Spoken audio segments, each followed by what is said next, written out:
Daripada melu wong mending buka usaha dhewe. Dodol-dodol apa usaha apa ngono. Tahu ya, krungu kalimat koyo ngono wis tahu ya. Kok kesane berwirausaha kuwi dadi banget atau kudu banget dadi tujuan hidup semua insan. Oke. Mungkin aku meh mengungkapkan pendapatku sing bisa saja mungkin berseberangan dengan kalian semua. Saya bisa saja salah, tapi Anda juga belum tentu benar. Oke. Menurutku pribadi, berwirausaha ataupun jadi karyawan itu bukan tujuan hidup, tapi pilihan hidup. Banyak banget orang yang seolah-olah mungkin sedang mengalami masa jenuh di fase dia berprofesi sebagai karyawan, akhirnya banyak pelariannya itu ke wirausahawan. But it's not easy, brother. Jadi menjadi wirausahawan itu susah sulit loh. Sebenarnya banyak banget item yang harus kita pelajari. Item produksi, item marketing, item sales, item network, item manajerial, administrasi, dan lain-lain lah, dan banyak banget. Nggak salah juga kalau kamu itu bercita-cita sebagai wirausahawan, itu nggak salah juga. Cuman saran saya, dalam pengambilan keputusan menjadi wirausahawan itu kamu tidak menempatkan unsur-unsur sentimental di pengambilan keputusanmu gitu loh. Contoh, daripada melu wong kerja di plekoto gaji rak sepiro, mending buka usaha.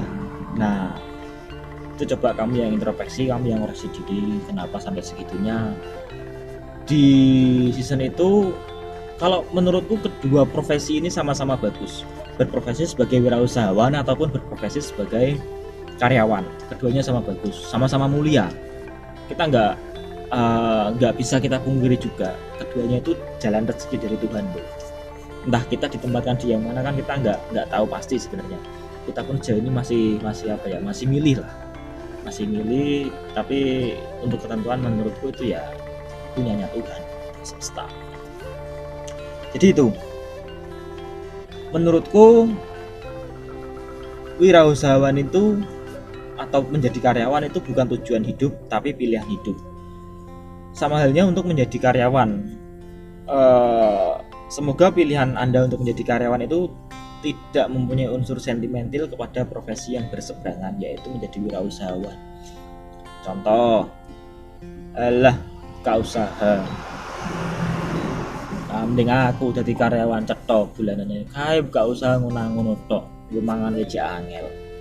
Nah, itu seolah-olah kita itu sedang mengintervensi atau mendiskreditkan sebuah profesi. Jadi jangan kayak gitu. Silahkan memilih, tapi tanpa ada sisi sentimental kalau saya sebut. Takutnya gini loh, bro. Kamu memutuskan menjadi wirausahawan, tapi karena sisi sentimentalmu terhadap profesi karyawan. Kamu bekas karyawan tapi memutuskan untuk jadi wirausahawan karena aspek sentimental. Dan setelah kamu terjun ke dunia wirausahawan, yang terjadi kamu malah terseok-seok. Karena di luaran sana itu sebenarnya banyak banget trap atau jebakan kata motivasi yang sebenarnya kita nggak, itu benar, mungkin ada benarnya, tapi kita nggak bisa telan mentah-mentah juga gitu loh. Contoh yang sering saya dengar, sak dur-dure pangkatmu, sak dur-dure jabatan perusahaan, kowe iki tetep bawahan karena kowe ra owner. Betul, ini fakta. Terus kedua, seperti yang tadi saya bilang di opening, daripada kowe melu wong, mending kowe usaha apa lah. Nah, yang ketiga, sekecil-kecilnya usaha kita adalah bos di perusahaan itu. Iya, bos.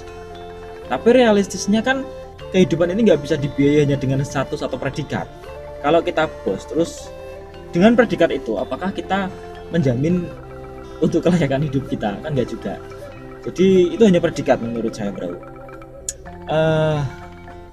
Banyak banget lah. Jadi semua orang bisa jadi founder, semua orang bisa jadi owner, bisa.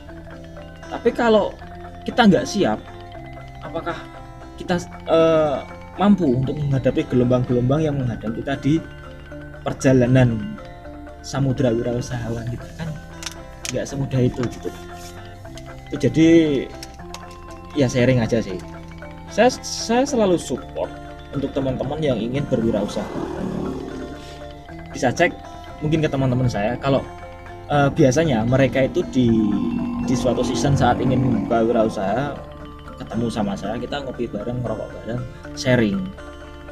Bisa apa dan tanyakan ke teman-teman saya, apakah sharing saya itu mengandung angin segar sama sekali? Adapun minim banget. Jadi saya lebih mengarahkan pada realita pedih. Karena apa? Motivasi saya gini, kowe iki mbek cangkemku tok iki kuat ra to? Kowe tak hajar iki mentalmu tak hajar, tak gawe tersungkur lah, tapi masih versi cangkem. Nah piye nek kowe mbek cangkemku tok wae ra kuat, apa yo bakal kuat menghadapi realitas yang asli kan gitu. Ini kan masih berandai-andai, kita masih berada di suatu ruang imajiner. Pasti pertanyaan-pertanyaan yang tak ajukan nih kurang kowe, nek perusahaan sepi game piye, mesti bakal ngomong ya dipromosi iki. Oke, promosi apa yang akan kamu tempuh, marketing apa yang akan kamu tempuh. Terus di saat kita masih gencar-gencarnya bermarketing, bagaimana dengan dapur pribadi kita, bagaimana dengan dapur operasional perusahaan kita yang juga harus terus dibiayai. Wah, kita sampai di season itu mampu nggak, mentality kita udah mampu nggak? Banyak banget teman-teman yang udah muntup istilahnya, muntup untuk ingin berwirausaha. Cuma waktu ketemu saya di season terakhir, akhirnya pulang jadi mikir ulang. Bukan saya ini mematahkan keinginan teman-teman untuk berwirausaha, cuma aktualnya saya udah menjalani susah sulit.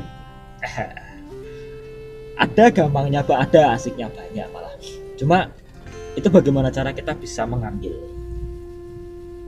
Sama halnya kita ada di suatu kubangan lumpur yang besar lah, yaitu lumpur barang kotor. Cuma kalau kita bisa mengambil dan bisa kita mengolahnya itu menjadi sebuah gerabah ataupun pernak-pernik yang lainnya, itu kan jadi indah. Sama halnya menurutku kabeh aspek kehidupan ini melayani kayak ngono. Apa ya? Sak bosok-bosok situasi, sak bosok-bosok keadaan, sak bosok-bosok material. Nah, ada iso ngolai, iso ketemu titik esensial indah iso menurutku sih. Nah, mungkin emang kita untuk selalu diminta kayak gitu, karena jari ini nek kon aku mastike aku jelasin durung ngerti jari ini, karena statement kuwi ono jauh sebelum aku ono lho. Dunia atau muka bumi ini atau permukaan bumi atau bumi inilah, dunia itu tercipta dengan bahan dasar yang disebut kebahagiaan. Kalau sampai kita nggak bahagia, berarti kita yang bermasalah. Kurang lebih. Oke, untuk teman-teman yang pengen berwirausaha, lanjut aja, enggak apa-apa kalau memang mampu.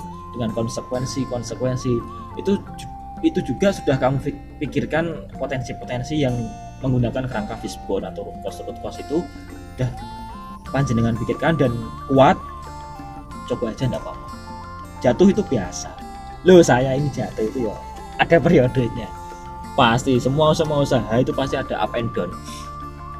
Karena sejauh ini saya masih belum memakai strategi manajemen yang berupa tumbal atau kesulitan, saya belum. Mungkin kalau saya udah melangkah ke situ, bisa jadi perusahaan saya nggak akan mengalami up and down, nggak akan mengalami pasang surut, bisa jadi loh ya, stabil terus. Monggo teman-teman yang ingin mendaftar menjadi tumbal Sandi, Aji Suryo, Sukirman, Kuro, malah salam-salam kok ning radio lah.